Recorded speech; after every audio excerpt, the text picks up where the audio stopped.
Capitalism always wins.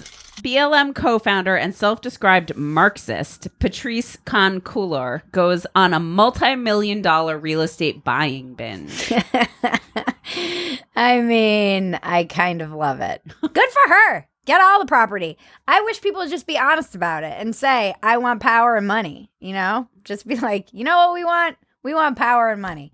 Cool. Just go on your buying spree. What's funny is this is how Marxism generally ends up, which is with one person with a lot of land and a lot of money and a lot of other people with not very much. So it is kind of playing out the way it normally goes in the Marxist structure.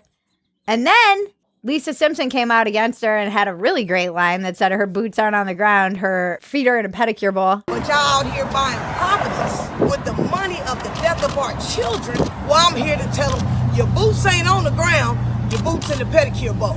Lisa Simpson's son, Richard, was killed in Los Angeles in 2016 by the police. And they feel rightfully like, where is all the $90 million going that was donated? Because I don't see a lot of it going to a lot of these BLM community organizations. And so, yeah, there's a whole lot of interfighting going on in BLM TM trademark organization, as was bound to happen with that much money, because now you have like woke capital funding these things. It's not just individuals. It's like the institutional corporations are throwing money behind it. And this is a high stakes game, folks. And once again, they're all fighting amongst themselves. Everybody in these different little tribes divided, fighting with one another when they all ostensibly have the same kind of, their hearts are all in the same place. And then the minute money gets in there, and yeah, she's on a little buying spree. But who knows where that money's coming from? Because she also has sold shows and written books and all this stuff. So I was like, who knows what revenue stream she has? Who cares? This is like capitalism always wins. Then she doubled down.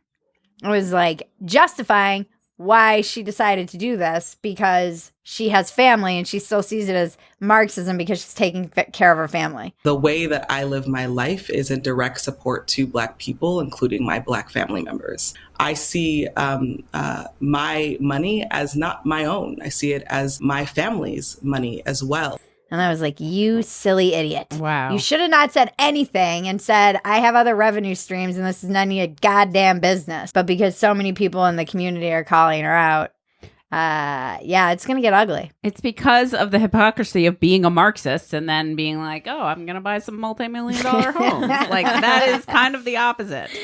But it's also kind of exactly how it ends up. Yeah, always. But that's not the, like, idealism Well, behind no, it. the money belongs to the people or some shit. But yeah, this is exactly why it doesn't work, and it never has, and it never will. And how many times do we need to try this and reiterate this fact before everybody understands that even though capitalism is imperfect, especially when cronyism gets involved, it's the best system we have, and it's lifted the most people out of poverty in the history of mankind, and it's a miracle. Okay. And it always wins.